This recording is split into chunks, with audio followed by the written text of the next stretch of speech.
He turned to the table. "Good night, gentlemen," he said, looking at each of them with the same oddly scornful expression. "I owe about £15,000. I will accept Mayor's addition."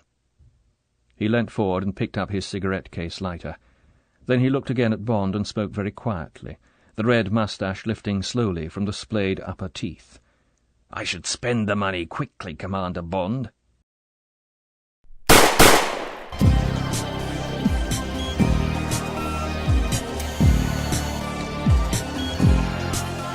Welcome to the James Bond Complex. I'm Matt. I'm Edgar. Today we are talking about the third book written by Ian Fleming. As previously mentioned in our very first episode, that's my favorite, and that's also your favorite. At this point, yes. I mean, we still have about a dozen books left to read, but we've now read 3 of them. Mm-hmm. I will continue to argue that this is my preferred one thus far. Thus far, it is mine too. Although Casino Royale is good. You know what? We'll discuss it when we go through the book, but I feel like Moonraker is Casino Royale 2.0 because there's a lot of plot elements that are very, very similar, but the villain's better and the Bond girl is better too. Oh, absolutely, absolutely. I don't know if the villain is better. I do have a big soft spot for Le Chiffre in the book. But I think there's something very entertainingly extravagant about dear Sir Hugo Drax. He's a knight in the book, I think. He's Sir Hugo Drax. Yes, he's. So, is he? He is. We call him Sir. He's very entertaining. We'll get to reasons why. As for the Bond girl, Galibrand, I completely agree. I mean, our Bond ghosts have been getting progressively better. We've gone from Vesper Lynd, who was, and I still remember this to this day, an amorphous blob, to Solitaire, who's interesting. More a damsel in distress. Bit of a damsel in distress. I'll agree with you on that. To someone who is, we'll get into it as we go along, but an actual character. This is a character. This is a human being. Yeah, she does. She well, you mean Galibrand? Oh, yes. She does things. She's competent. So I'll start with my resume. Please do. Might take a while, but... What is this book about? Monday. Hugo Drax, the Columbite King, an industrialist and self-made millionaire, has built and donated the Moonraker, a nuclear missile capable of reaching the capitals of every country in Europe. On the verge of the weapon's initial test, M, the head of MI6, has discovered something rather unusual about Drax's true nature. He cheats at cards. To avoid a potential scandal and teach the so-called Columbite King a lesson, M arranges for James Bond, secret agent 007, to meet Drax at the Blaze Gentlemen's Club for a high-stakes game of bridge. Thanks to his sharp card skills and the influence of Benzedrine, Bond manages to cheat the cheater and beats Drax, earning quite a lot of money. But Drax's last words to Bond sound strange. "Spend the money quickly, Commander Bond." Tuesday, Wednesday, after a security officer, Valen, at the Moonraker project is killed in a bizarre murder-suicide, 007 is dispatched to investigate in order to make sure that the upcoming weapons test is a success. He is greeted by Drax and his cohorts, a creepy group of bald Germans with mustaches, and Galibrand, a policewoman posing as Drax's secretary. While exploring the project's grounds, Bran and Bond barely survived an attempt made on their life by way of a landslide created by Krebs, one of Drax's men. Thursday, Friday. Growing suspicious of Drax, Gala makes the horrific discovery of the true purpose of the Moonraker's test. It is in fact aimed at the heart of London, armed with a nuclear weapon. After capturing Bond and Bran, Drax proudly reveals his true origins. He is in fact a Nazi. He is masqueraded as an English gentleman, gained wealth and influence over his adopted country in order to avenge Germany's loss in World War II. Left to be burned alive by the rocket's exhaust, 007 manages to escape and reprogram the weapon so that it falls in the ocean and destroys the Russian sub that Drax is using to make his escape. After saving England from nuclear Armageddon, Bond expects to spend some quality time with Gala, but ends up alone as she plans to marry her fiancé after going through this horrific ordeal. now we know what the book is about. This is a really interesting one for a whole bunch of reasons. I mean, James Bond, as we know, is with MI6. That is international espionage. He's not supposed to be operating on home soil. Lo and behold, due to very interesting circumstances, something MI6 somehow suggested someone to work with Hugo Drax in England on the project, but this person is assassinated, as we learn early in the story. Therefore, MI6 still gets to work on this and send James Bond. But the point is, James Bond works in England. He does not set foot outside of the country, which is very inhabitual. It's not going to happen again in the books, I don't think. I don't think so. And it's never happened in the maybe movie. in the short story. Maybe You could be right. Maybe there's a short story I'm forgetting about. I'm trying to remember. It's been a while. I mean, but I don't think he stays homebound as much as he does in this novel and in any other of the other books. Yeah. At least it's a nice time of year. It's supposed to be late May, I think. Yeah, it has to be in the summer months because he goes swimming in. That's true, right?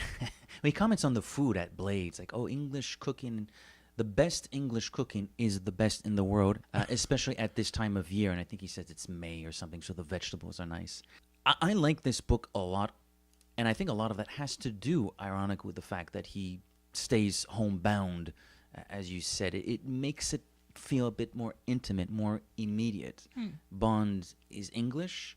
He must save England. I mean, London is in peril in this story, and he does it on home soil. So it does add a bit of a different flavor this time around. It's actually one of the reasons why I like it a lot, actually. It's not part of the reason why I like this book the most, but it is part of the experience, I guess. In reading this book, it's very Anglo-centric. I like the villain. Like I said, I love Hugo Drax. I find him annoying. I find him obnoxious, and the plot to destroy England and the structure of the book. Well, the fact that the villain has a plot to destroy a city feels like something from the movies. It does. This could, as it is written in the book, this could have been a movie. I think what's really cool about this book as well, I mean, you and I are not English. We've never lived in England, but I think we know our history a little bit, our 20th century history, what happened in World War II, the German bombs going off above London, regularly and various parts in England. It's often been said by scholars, fans, oh, James Bond was the perfect fantasy that the English needed in the post-World War II era when food was being rationed and this and that. So there was a sort of, by reading a Bond book or watching a Bond film, you sort of luxuriated as an Englishman, as a Brit, you luxuriated in something that really, as an ordinary Tom, Dick, and Jane, you probably didn't get to do. True. What's fun about this book is that here we have a character in Hugo Drax who is, quote, an English hero, end quote. He gets to live that lifestyle. He is a national icon. This man, thanks to the Moonraker, this beautiful silver bullet, I think, as it's, or pen, I think, as it's described at one point, this man will go down in history as, clearly, there's no debate, greatest Englishman ever in the history of Englishmen. He's trying to make England great again.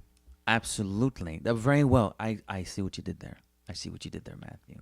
I'm proud. So witty. But of course, as you enlightened us in your plot synopsis, and obviously if you've read the book, that's not at all what he's trying to do.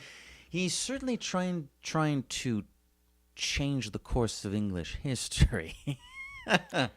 But I like the fact, it's very smart of Ian Fleming. Ian Fleming is a clever writer. You take the British psyche, at the time, obviously, you take that British psyche, you take what that psyche needs, high-class living, iconicity, someone people will recognize, someone people can cheer for. This man survived World War II. The poor bastard, we found him in the rubble after an explosion of some sort in Germany. This man is English greatness personified. And then we find out his ulterior, his true, not ulterior, but his true motivations. True nature. And his true nature, absolutely. I love the fact that Ian Fleming plays on that. I think that is brilliantly diabolical. I love it. Yeah, it's that's why there's many reasons why he's my favorite. So far, my favorite villain, but He's a Nazi. Have you watched Inglourious Bastards, people?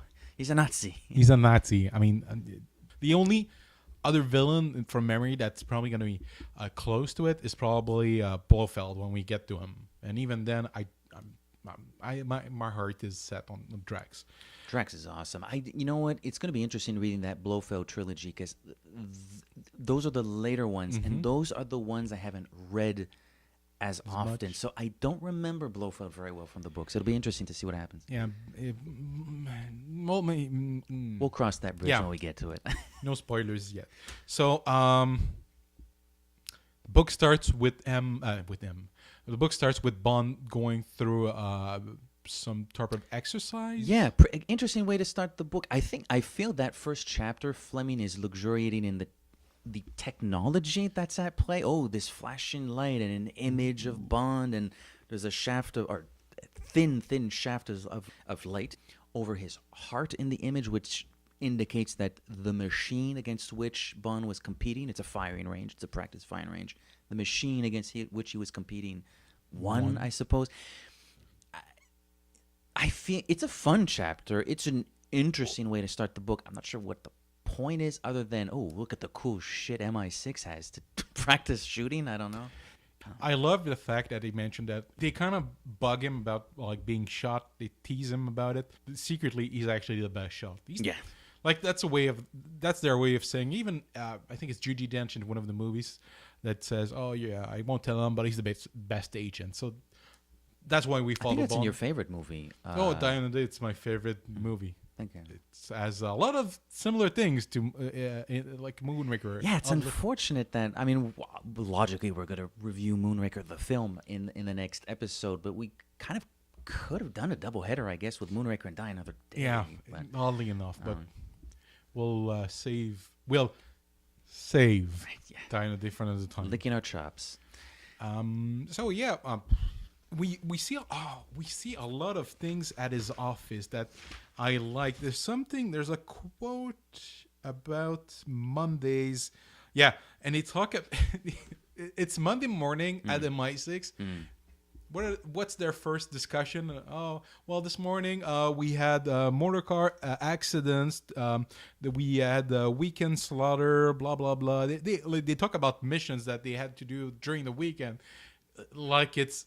There are a lot of neat little details in Moonraker, the book, that I feel, maybe it's because I'm misremembering the other novels, and certainly in relation to the two we read recently, Casino Royale and Live and Let Die, Moonraker offers interesting little insights to Bond's job. Yeah. He likes going on a mission. He doesn't like spending time in the office and reading these files. This Japanese new drug that's on the streets that's getting the kids to commit crime.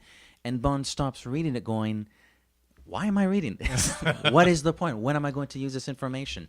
So it's interesting because it enables us to get into Bond's psyche a little bit more, although we did a little bit in the first two books. But now we really get to understand that this guy likes going on a mission. He's not a desk jockey. And it looks like a boring job when you're not saving the world. And he's not.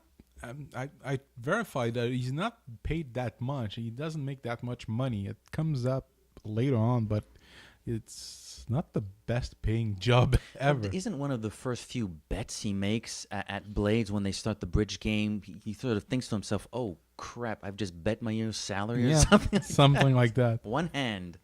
The little details that I mentioned this. I put that notes into this because it becomes major plot lines. Werewolves, German that passed themselves as English people. That was actually a big fear they had. Apparently, it was never actually a real problem, but that was, I guess, part of the psychological warfare they were doing. German passing themselves as English, and the Columbite. I was wondering if it's actually a real... Is that a real thing? It is a real thing. I wanted to have my sisters. My sister and my brother actually both engineers, so I wanted them read the chapter. I never had the time to make them read, but from the Wikipediaing, you Wikipedia'd it.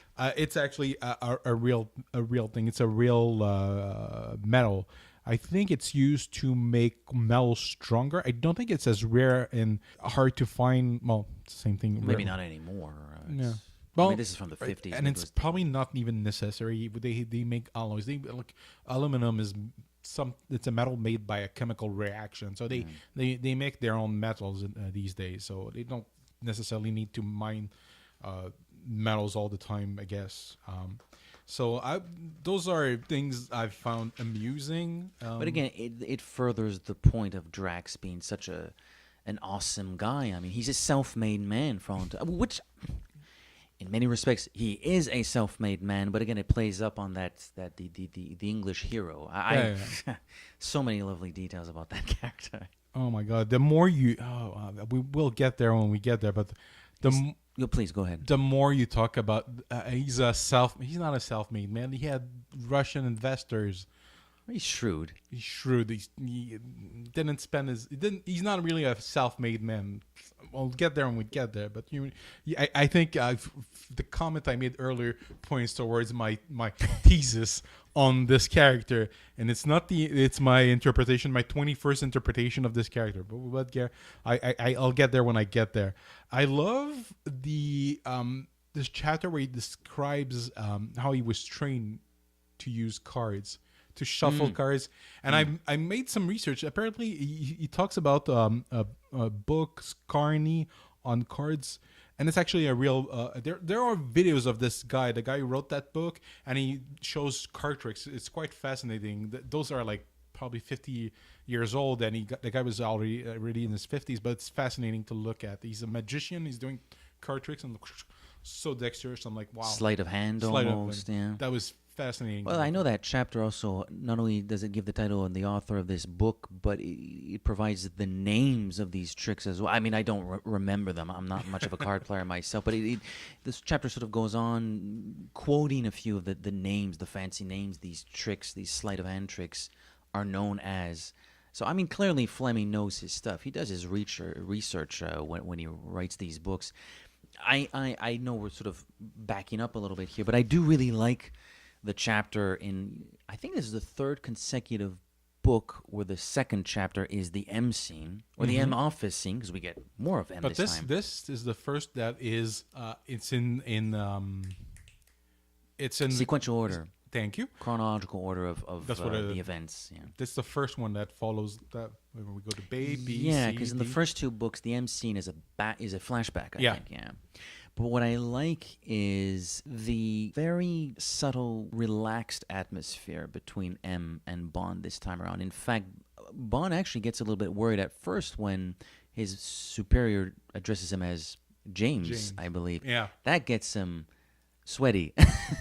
Which in of itself is pretty funny. It says a lot about the kind of relationship they have. So I thought it's a very different M office scene, and it was extremely entertaining for it. I like the fact that Fleming decides to branch out, and we get more of M too, because we see M for another 2 or 3 chapters, because they're going to challenge Drax at bridge. Yeah, we see him in public life, which I found fascinating, because they censor his name when he names himself. I thought it was very cute. Bond at one point orders Chateau Mouton Rothschild, and they don't mention the price of the bottle, but I was curious. So I did 2 things. I checked the price of what that bottle would be. I checked the time, because I don't remember the date, but it's like about 10-15 years old, so I put the equivalency of that particular bottle, what it would be if it was that old. It would be, if based on my assumption today, around $300-$400 for a bottle of Mouton Rothschild. Yeah, from 1999. And I checked also for a bottle from that era. I think it's close to $1,000. So I'm not buying you one. Shoot, it's not my birthday. So basically what you're saying is Bond and M enjoyed themselves. I know M doesn't take it. I don't think Bond only has it. Does he not? Yeah. M is a little bit Bond more worried gets about what he drinks. wasted, and he doesn't and just high to agree. Oh my God! Verify after that. Amphetamines are close to what's the drugs that there's a term. There's an epidemic of that drug. Opioid. It's I don't know. We don't know what it is in English. Opioid. Opioid. Opioids. It's close. Painkiller, right? Yeah, it's close. It's similar. From what the reading, it's not very far from it, but it's almost like cocaine, basically. One of the ways that I heard that you can actually make amphetamines is to cut cocaine. Really? Another fascinating thing, which I discovered on the documentary, it's on Netflix. I don't remember what's the name of the documentary, but it's on World War II, and they talk about how World War II was won. And one of the things that was used to win World War II was drugs. Most of the drugs that are being dealt today were first used by soldiers in World War II. It's fascinating. Like cocaine, like Captain America was on cocaine. He's hooked on cocaine. It's a hell of a drug, that cocaine. That's not. It's not something you would think of just off the cuff, but learning it isn't particularly surprising. I mean, when you're at war, you're battered, you're bruised, you're psychologically beaten as well. So yeah, I guess you would give soldiers some sort of a stimulus, if you would call it that. So Take I the guess edge off. In a perverse way, that kind of makes sense. Well, it's fascinating. I mean, who were the first drug dealers? Hells Angels. The generals and the colonels. No, but who were the Hells Angels at the beginning? There were former soldiers that came back from the war, and they had the first taste, and they started giving it away. I guess I don't know. So they did it the Kanango way, where they give a little bit for free, and then they jack up the price. So that's my take on drugs. Very interesting take. I mean, you obviously read up much more on the topic than myself, but what you're saying sounds like it makes a lot of sense to me. And what's his name? Lachif does Benzodrine in the first book. I think he does. Yeah, he does it by an ale, or Bond takes a. It sounds such like a 70s. The way that describe how he does, I was gonna say Benzodrine. He just he takes a powder and then dumps it in his drinks. I'm like, it's tasteless, right? Odorless and tasteless, because he puts it in the champagne, which annoys M. Like M thinks the pepper in the vodka is kind of interesting, but the Benzodrine in the champagne annoys M. He says, "Oh, don't worry, it doesn't taste anything." Yeah. So and he argues that he'll need that. He needs his wits about him this evening, and he needs to act like a drunk. And he needs a little bit of overconfidence. And I think we get a bit of both as the chapter goes along, especially the overconfidence, going back to that, I've bet my year's salary. The hell am I doing? I don't understand Bringe. Honestly, it kind of bored me, but at the same time, I love that part for the dialogue. Yeah. And the intensity. There's a lot of character development through dialogue and physical descriptions, particularly Drax. We do get to, obviously his true identity is revealed much later, but just as a personality, we do learn a lot about him in this chapter. He's very fidgety. He's a stressed out man. He's very acerbic. Competitive. Mm-hmm. I like... There's this, I remember, because actually on the way over to meet you earlier today, I was reading a few passages myself, and I like it when Bond and M are having dinner. This is before the bridge game. They're at Blades, they're having dinner, and Bond makes a remark. He goes on, he says, he's very successful. He's a bit of a dick, but he's successful. But, there is something funny about him. The jokes, there's no lightness of touch about them. Put that in your pipe and smoke it. Apparently, he says that with a bit of viciousness to it. Like, there's nothing delicate about this. He's a braggart. He reminds me of somebody that has a similar who could you be talking about? Attitude. I don't know. He might be a politician. I don't know. We're not political at the James Bond complex. No. I'm sorry. But fair point, nevertheless. He is of that we won't name, but he is of that personality. Yeah, very much so. Actually, he's an industrialist as opposed to a politician. But you could you could definitely swap those two professions, and Hugo Drax would fit right in with where who is right now. So. Yeah. That's terrifying. I liked him because he's a bit of an ass. Oh, he's fun. And again, third book in a row, Ian Fleming's descriptions of the characters, physicality, love it. The red hair, the different scars. eyes, the scars, the different eyes. Ooh, the right eye is larger than the left eye. Kind of like Yeah. No, I mean, if there's only one thing we would defend Hugo Drax on, he is a victim of wartime. So, he required plastic surgery to recover to the best of his physical abilities, I suppose. So he required plastic surgery, but the results were, the guy's alive, but aesthetically, the results were questionable. Yeah. Let's say it that way. I love that. I love it. I love Hugo Drax. I love you, man. I don't love you, but I love you. I love hating you. Oh, exactly. Thank you. I love hating you. There's hate, and then there's I hate you, but then I enjoy hating you. No, he's charming. He In is. his own way, it's kind of charming. It's like, oh, you're such a dick, but And we find out that he is a cheater. he is. That's the little bastard. He uses a silver, very shiny, very pristine cigarette case. I think. Yeah. And when he's dealing the car, once every 4 deals, when it's his turn to deal, he subtly. I believe most card players do. You look downwards when you're dealing the cards, but he has this cigarette case so he can see the cards he's dealing, and he has a great memory. So the cheat. Yeah. And I don't. Bond tricks his own deck of cards and manages to cheat the cheater. Can I stop you for a moment and ask you a question? Yes. Do you fully comprehend how? I mean, I get he took 10 minutes after supper to play with the cards. Do you understand what he did? No. I don't understand what he did. I think no. Actually, I have to remember because he talks about. There's even a picture of their hands. George. Okay, but I listened to the audiobook version, and that probably made it even more incomprehensible. unlike Casino Royale, unlike to an extent Live and Die, I feel Moonraker feels like the first time where Fleming spends a bit of time in a female character's head. We are with Gallibrand for a few passages, and Bond's not around. He's not there. So I kind of thought that was an interesting. I hadn't read Moonraker in a bit, so I had forgotten that he did that, and he makes her. I think we were constantly waxing poetic about Ian Fleming.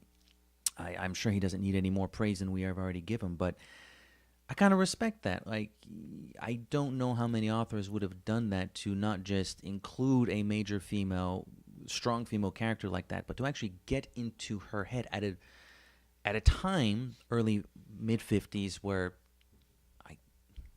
would a lot of authors think of doing that? Maybe I'm being too I don't know. generalized. I don't know, but I thought that was kind of cool. It's Fleming. You don't expect it from Fleming. It's probably more because of the author. Probably, yeah. He's a known. He's a sexist, misogynist dinosaur, well, and a racist and a homophobe, and this and that. yeah. And we love him because of that. Pretty much. If they made James Bond, a nice guy, really respectful. He doesn't smoke. He doesn't swear. He goes to church. Family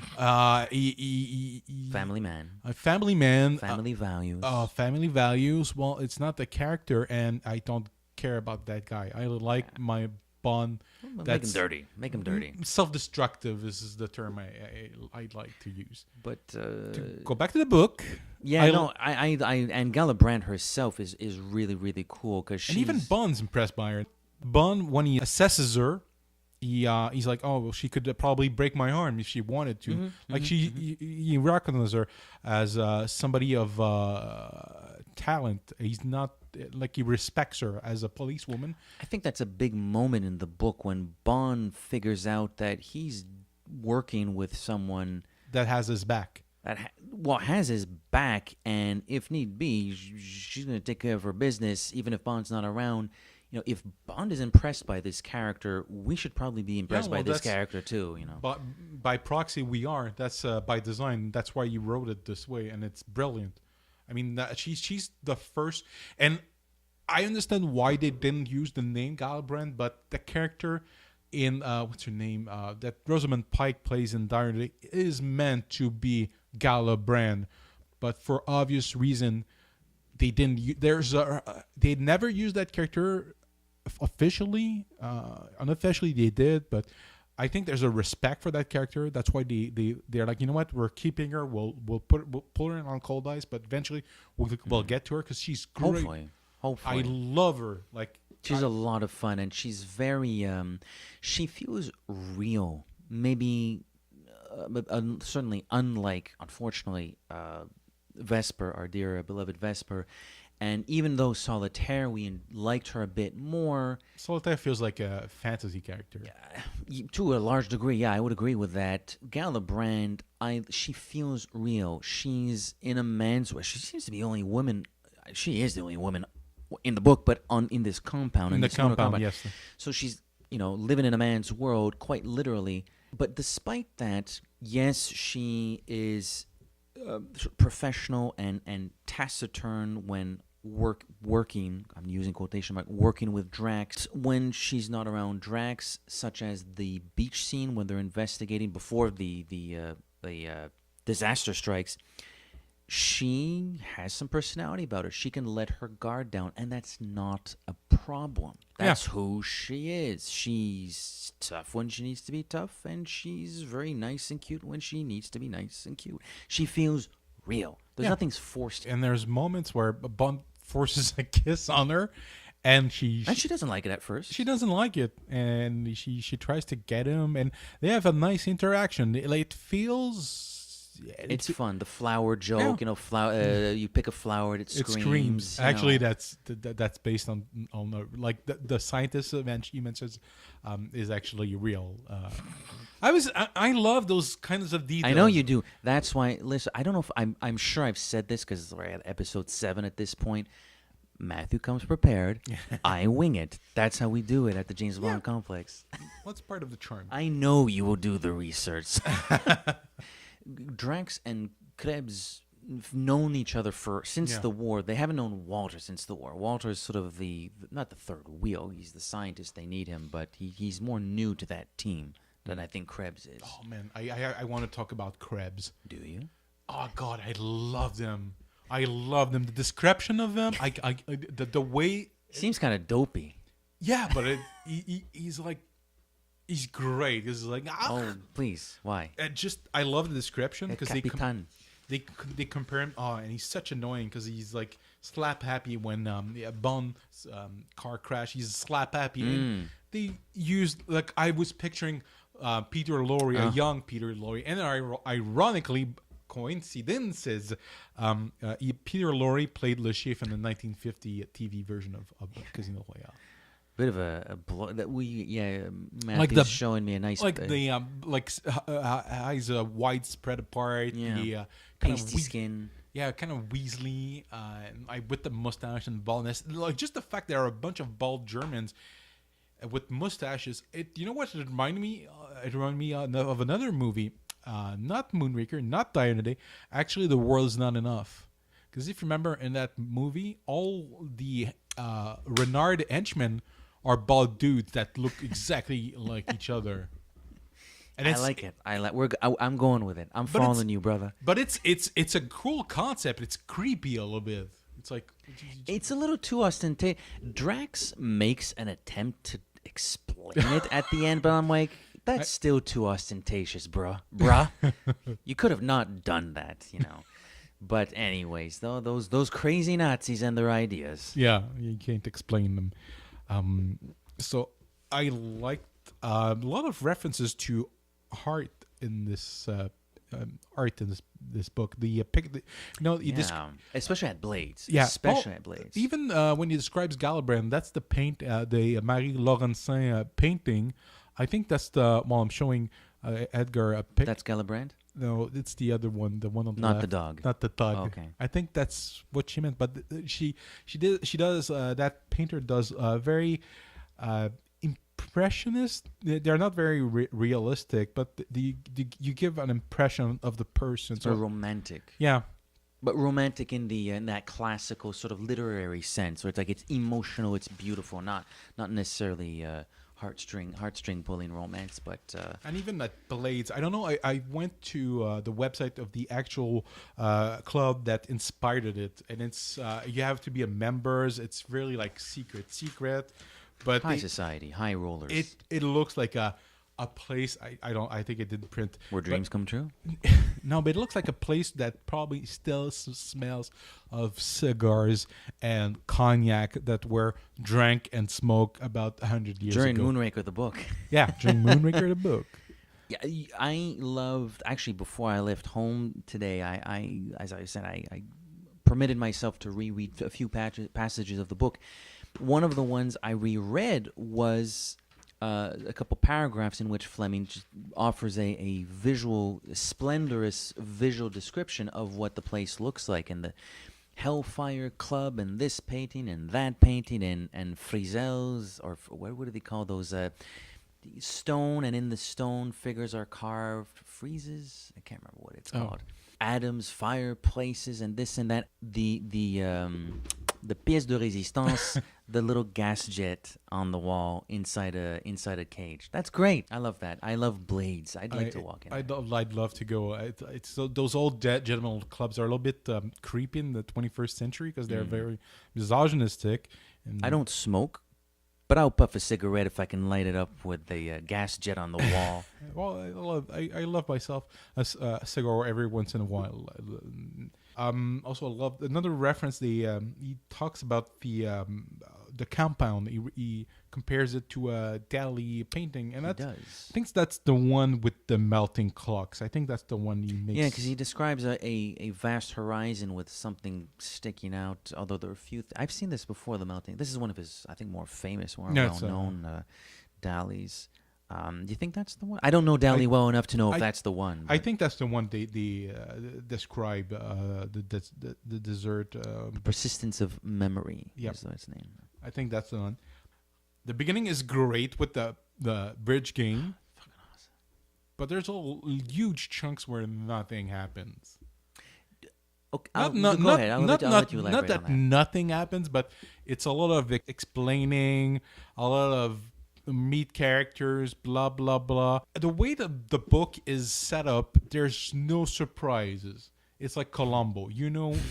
when your lead, the bad guy is named Hugo Drax, you don't think you know he's gonna be a bad guy at one point. It's just no surprise. There's no like surprise when it's revealed that he has a dastardly plan to destroy London. I can't call you out and say you're wrong. That said, despite the fact that this was not the first time I read the book, I kind of enjoyed those scenes where Bond is in his room late at night looking at the charts of the land and the fingerprints on the charts of the notes, and he's trying to I like the add characters. it together, and he can't seem to add it all together. Yes, in the back of our minds, Hugo Drax is clearly the antagonist. When and how that will be revealed, we don't know at this point. But I do like it's kind of a detective story. It's by way of Columbo, you know. But it's Just one more thing. It's not negative. Well, it is and it isn't. It builds characters, but there's no real surprise. No. You know where you're going, but I mean, it's like a Bond movie. You know what you're gonna get when you watch a Bond movie. If you want to be honest, it's a recipe, but it tastes so different every time. You know what it's like? It's like From Russia with Love. The bad guys are introduced, who they are, what they want to do, how they're going to do it at the start of the movie, and then we follow Bond. Or we know the trap Bond is going into. How's he going to escape it? Was it a little bit like that? Yeah. Sort of? Actually, you're right. Mentioned this way, you're right. Because I like, as soon as the first attempt on their life is made, the first serious attempt with the landslide, the book like lights up. It becomes like, oh yeah, because when they get the landslide dropped on them, not only they have to recover and like look like nothing happened. Yeah, I like that. They wash up, they put their clothes on, they dry their clothes, then they go to the little inn that's outside of town, and they come back. And they underneath their clothes, they're all tattered. They're Yeah. completely battered and bruised. Worse, maybe. They're beaten. I love. The description of their physical pain. Maybe that's a passage where we spend less time with sort of Galibrand and more with Bond, but the description of the physicality and the pain they're experiencing to dislodge those rocks that are above them is incredible. Yeah. It reads like it hurts like all hell. And even when the way that it's described, the explosion, because it's an explosion, he's saying something, and he describes how they were buried in. Like, I know you mentioned previously that you love the way that explosions are described in the books, and Yeah, I love explosions. this was amazing. This was great. Notices a bird, Yeah. and the bird flies off, and in that instant, he sort of realizes, what the hell's going on? Boom, explosion happens, and then he wakes up under, I guess, a bunch of rubble. Not enough to have crushed them, although it comes frighteningly close to crushing them. Yeah, I do like me some Ian Fleming. Boom, boom. I like some boom, boom when it's in a Fleming book. It's particularly well. It's written from the perspective as I'm assuming probably somebody who experienced something like that. Yeah. Again, it's what I like about those descriptions, although I still like how the boat blows up in Live and Let Die a little bit more, but the descriptions are, you took the words out of my mouth. It's someone who's there. You don't know an explosion is happening. You're just hearing sharp sounds and seeing. And blasted. Yeah, you're just experiencing, and that's how he describes it. You can figure it's an explosion. Ian Fleming isn't telling you the wall exploded. He's saying, suddenly the sky became white as snow, and a bell rung thunderously in Bond's ear. But even 10 times better than what I'm doing now. Oh, this is an explosion. This is what you feel and sound and hear when there's an explosion. You don't understand it when it's happening, but particular the way he describes it. It's very colorful, very vivid. It's very, very vivid. It's very visceral. And I think we're going to talk about the third part because we're almost an hour in. If you couldn't tell, we're enjoying the book. Yeah, I really love this book. That's the car that he's driving. It's a Mercedes Type 300S. They are ones that are roofless and convertible. Some are not convertible. I'm going to assume he probably has a convertible because What was funny, as I reread it this time, late in the story when they're coming back from London and he's giving chase to Hugo Drax, suddenly, like Fleming says, and Bond took out the goggles from his compartment and I'm like, wait a minute, there's no roof on this car? I hadn't clued in that it was a car without a roof. Man, it's an old. Well, Bond's car is outdated. I think it's 20 years old when in 1950s. Yeah, there's a book from the 50s, and in the 50s, his car is 20 years old. Yeah, no, it's completely outdated. It looks. It's silly for me to think about somebody driving with goggles, but probably people still did that type of driving at the time, I guess. But in 2017. And does he?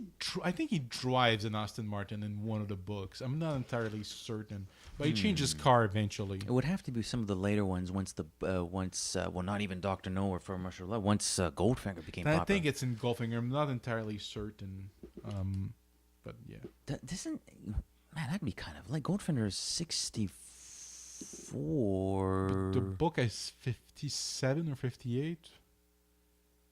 Huh. I guess we'll find out when we get to that book. I don't remember him driving an Aston. I'll take your word for it. I'm not entirely certain. But this is a Bentley, right? It's a Bentley. It's a Bentley. Yeah. I love Krabs with Gala because he's so creepy. He's so lecherous. He's so slimy. I know, it's awesome. It's such a he's such a creep, and the mustache and the baldness, and it just creates. This guy's a pervert. Perfect, and he's described in a way that he doesn't strike me as a particularly healthy person. No. Physically. He doesn't either. He probably doesn't smell very good. His breath probably smells terrible. He's described as though he hasn't taken a shower. Although Fleming doesn't say that. He strikes me as someone who hasn't bathed in like a month. He feels slimy. Yeah. And, Oily. oily, like ugh. Our skins naturally produce oil. This guy's got a little too much oil on him. You know, It's got a lot of leftovers from the 40s. from the war. And the monologuing. I'm almost tempted to do the entire Hugo's? Yeah, but it's way too long. I like a pleasant interlude, my dear Bond, during which I was able to bring many an Englishman to book, which Drax beamed coldly at Bond. Gave me much pleasure. Love it. I love you, Hugo Drax. He's got such great lines. He's such a He sounds like a movie Bond villain. He Yes. sounds like a movie Bond villain. yeah. He's great. And I loved, and honestly, I don't know which Bond I was picturing, but when he finishes his speech and he's trying to impress Bond, and Bond basically mocks him and calls him, "Oh, you're doing this because you're bullied in school, and you're just sucking your thumbs." Stop sucking your thumb, you big baby. I don't know which Bond. Part of me was like, oh, damn, Roger would have been fine. Yep. Roger, that's at the same time, Sean could have had the played it. attitude, but not as funny. Well, what about in Dr. No when they're at the dinner table and he says, "Tell me, does the toppling of U.S. rockets really make up for the you're loft of right. their hands?" You're right. You know, I love that line. You're right, but that's a great comeback, and he gets what he wanted. He wants to, and I realize that Bond does that often. He pisses the villain off just enough to get him distracted and get the advantage some way. And going back to what that means for a character like James Bond is the fact that at the end of the day, he's saving as many lives as he can. So he's I don't want to call him a blunt instrument because that would be too base. It'd be too gross. He's better than a blunt instrument, but the hero that we want, but the hero we deserve. Thank you, Batman. Thank you. Fade to black credits. Hans Zimmer booming it out, rocking it out. No, but you're right. I mean, I know you gave a quote from The Dark Knight, but it true. applies to Bond. Yeah. He's not a nice man, No. but he's doing the right thing. Yeah, he's that devil that does the work of the angels, basically. Yeah. Because an angel doing he's a devil doing the work of the angels. Yeah, he's a effing asshole that is doing what needs to be done so that you and I can go back to our respective homes at night and make ourselves a nice dinner and sleep soundly at night. Yeah.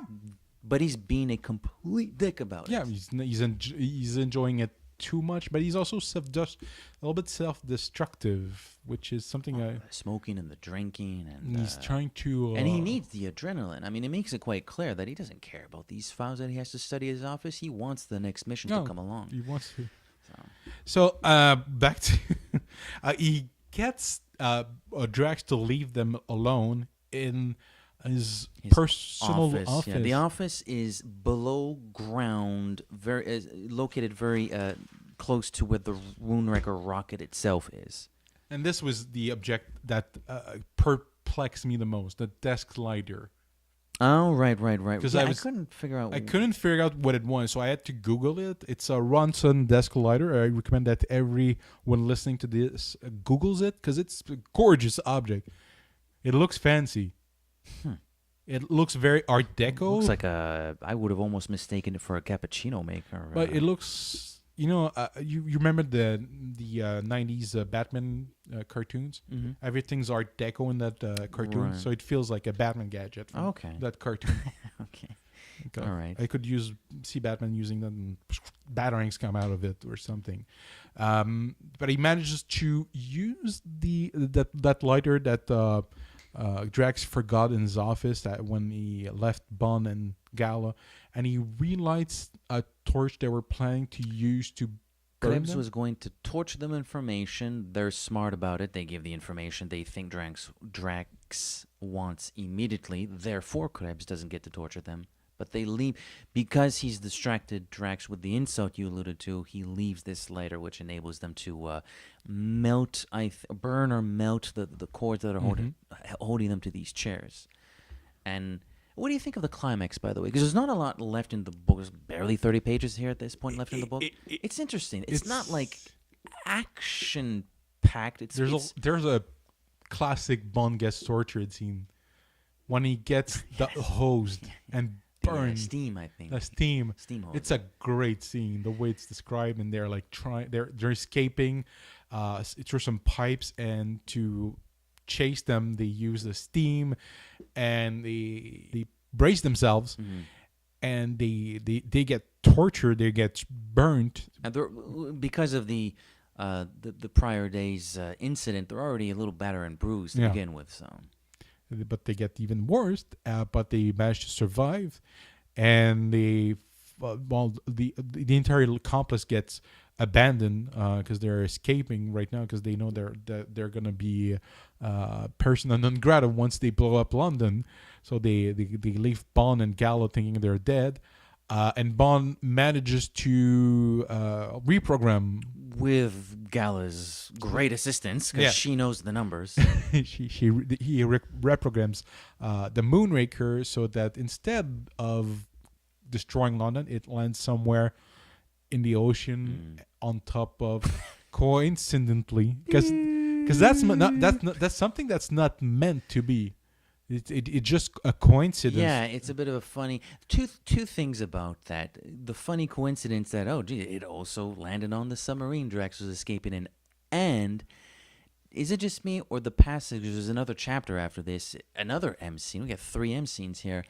So there's a not a post-mortem, a debriefing, a mission debriefing.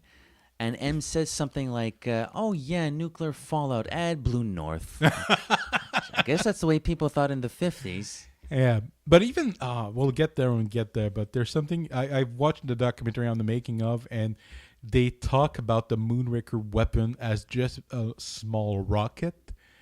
And in 2017, that plot, that nuclear missile is more terrifying than somebody trying to blow up It's a great plot. Why would that not work in 2017? It's a great plot. Why didn't it work? Well, it didn't work for them in 1979.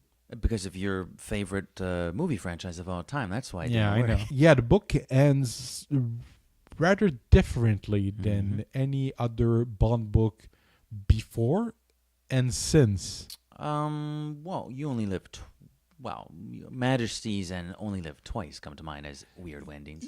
Yes, they're different, but he doesn't get the girl. Well, he doesn't get the girl in Casino Royale either.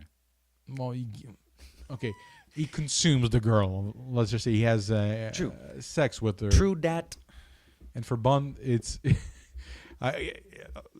feels like I'm just gonna go home and take care of myself. Basically, but I think he has to shut it off. I think he's not in love with Gala. This isn't another Vesper Lind in his life, but he really legitimately appreciated her. I've read more on her apparently in the continuation novels. He kept in touch with her. Yeah, no, I was fascinated. Interesting. He sends her Christmas cards apparently. Awesome. Really? Yeah, he kept in touch. Oh, that's awesome. I like apparently that. I like that. She had a couple kids and she's still married, but they kept in touch and thought, no, maybe if he retires and she's suddenly single, hey, who knows? To me, she's my favorite Bond girl so far. Like the one. Yeah, well, we know I don't want to say it's slim pickings, but kind of. Yeah, she's at the top, and I think, there are many more books to go through, and there will be other challengers to the number 1 spot, but I think Gala will be number 1 for a while. I think she'll be number 1 for a while, at least for a few books. Books. I forgot to do a section that I love doing. I'll go through it very quickly because I love just giving a flavor of where people were at the time. So I'm just going to quickly through the year of 1955. So January 17th, the USS Nautilus, the first nuclear-powered submarine, put to sea for the first time. Also, James Bond actor Rowan Atkinson January 6th, 1955, is born. He played James Bond actor Rowan Atkinson. yeah, he played the MI6 contact in Never Say Never Again. Sure. Yeah. Well, John Grisham was born in February of that year. Bruce Willis, March. Marina Sirtis and Bruce Willis were both born in March. They're the same age. And Marina Sirtis, well, Consular Troy from Star Trek Next Generation, she feels much younger than Bruce Willis. Yeah. Like doesn't to me, she's still in her 40s, but she's probably like her 60s now. But I won't complain. oh, Woman's looking good. Jim Henson builds the first version of Kermit the Frog. Wow, in 1955. Yeah, prototype. I'm guessing. God. Oh, and for Montreal listenership, and friends, I guess. March 17, 1955. It's the Richard Riot in Montreal. 6,000 people. Oh wow. Protested the suspension of Maurice Richard at the time after an altercation during a match where La Roquette. Raquette Richard. April, Winston Churchill resigns as Prime Minister. Ray Kroc opened his first McDonald's in April 15th, 1955. The first McDonald's. Kate Mulgrew of Star Trek fame is also born. So is Bill Paxton in May. Lady and the Tramp is the 15th animated film. It premieres on June 16th.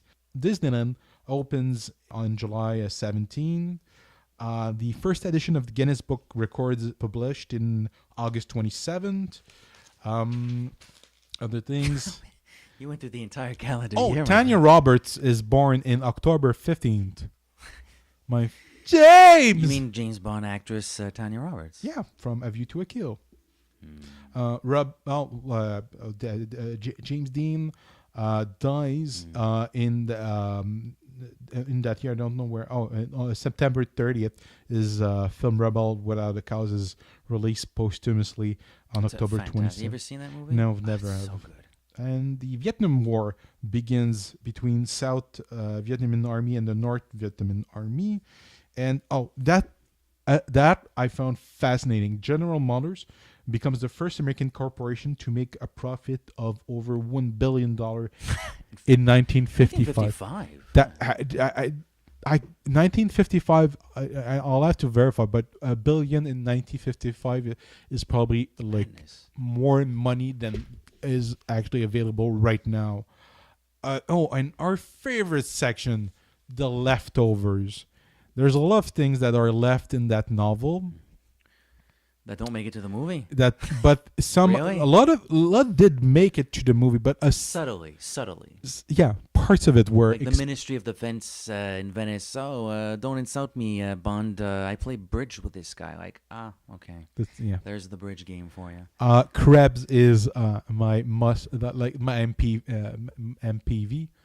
MVP. MVP. Most valuable player. My MVP. Most valuable prick. Yeah, I want to see him in a movie. He'd be great as the slimy, like too slimy to even fight. Like he punches him and He's in Moonraker, the movie. He's the guy controlling the gondola. You know, in that's Krebs. Yeah, we'll get there. Krebs is not. There's a proxy for Krebs, but that's not him. Galabran has to be used in a movie. Like she's parts of her were used notions. Because Holly Goodhead works for Drax. She's also playing for the good guys behind. Like, it's sort of Galabrand, but not so much. Not so much. There's a little bit in the movie, in the book. There's a part in the book, and it's not something they can use for an action sequence. It's just a visual. After he's won the game, he's driving and he looks at a sign that blinks, and for a second he's like, what the, and it says summer shell is here, but for a second he just sees hell is here. It's been used in another movie, that neon sign that turns into Hell is Here. It's not the movie that you're expecting it to be, but I wish they'd use it in a movie. But I'll show you, because I kept the notes away from you for exactly this reason. What's coming up here? What? Oh my God! It's in Batman Returns. God! Oh my God! Hell is Here. But it just says Hell Here. Because initially our sign, in Batman Returns, Selina Kyle goes into its transformation, but she becomes Catwoman after being bitten by radioactive cats. When she goes home and makes her costume, she has... Did you say radioactive cats? Yeah. She has, for some reason, a neon sign that says hello here, hello there, and she comes on, she breaks the T and the O, so it becomes Hell Here. It's like the two greatest things ever created by humankind combined together, Bond and Batman. But I think it doesn't work for... It's just a weird thing in Batman Returns. But in the context of the movie, because it creates a creepy impression. I don't know, it creeped me out. It is. It's a simple thing. Something bad is on the horizon. Exactly. Something's amiss. I wish they could use that in the movie. It's a visual, so I don't see why they couldn't use that. You can just imagine Bond 25, Daniel Craig, DC, my boy.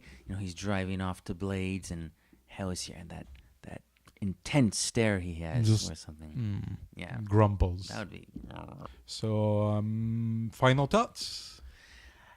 I love this story. I've always loved it for the villain, for the location, for the Bond girl, for the Moonraker itself, for the themes that were prescient at the time and to an extent are still prescient today.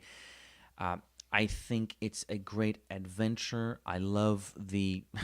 At this point, you could say Tarantino-esque Monday, Tuesday, Wednesday. Tarantino does that in every one of his movies these days, like these chapters, these sections.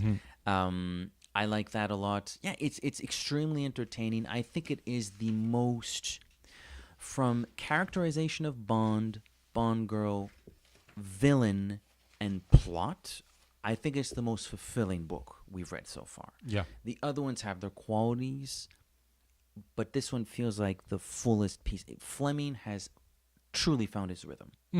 Everything has come together. Every single one of the main or supporting players make sense, and they're great. Whereas in the other books, we always had, whether they were major qualms or smaller qualms, we still had our qualms.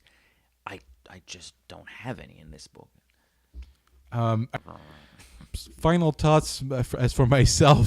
I love this book. It's my favorite. I'm worried that things aren't going to go down from here. I'll be honest. I'm a little bit worried because the next one is not. I've confessed it's not my favorite one. I think you have said that. Yeah. I'll try to have it up in mind. Even the movie is not my favorite. I'll try. It's weird. It's going to be our fourth. Oh shit, that's true. That's the next movie we gotta watch. Yeah, it's gonna be our fourth film, and oddly enough, it's the first one that we're gonna cover that features Sean Connery as James Bond. And we've had a Daniel and two Rogers. Yeah. I think in England a Roger means something different. I shouldn't have put it that way. But it's gonna be a strange one. But Moonraker, the book, is great. The best villain so far, the best Bond girl, a crazy plot. It's what you expect from a Bond movie. So if it's your first time reading a Bond novel, I would actually recommend this one as your first one. Yeah. I think a lot of people would be tempted to say either Casino Royale or maybe Goldfinger, because Goldfinger the film is so wildly heralded as the best one or among the best ones. But yeah, if you want a good book with a really good story and characters, I'm going to agree with you. I'd start with Moonraker. Yeah. All right, so I guess it's a wrap. So where can people find us? Very quickly. Oh, many places. We have a Twitter account at the Bond Complex. We have a Facebook group page, the James Bond Complex on Facebook. Just search the James Bond Complex. I've launched an Instagram account, the James Bond Complex on Instagram. I'm using you're using the Twitter a little bit. Not as I'm much using as it you quite a bit. The Twitter, sure, we're on Instagram. Clearly, I've not been using it. I don't even know how to log in. I'm not the biggest Instagram guy, so I'll let you can. That can be your baby. That can be your baby. And I'm at on Twitter predominantly at double_O_H_pop. I'm at Matt Auclair. That's simple. So I guess that's it for this episode. So what's next for us? Well, just like James Bond himself, the James Bond complex will return in Moonraker circa 1979. À la prochaine. Au revoir.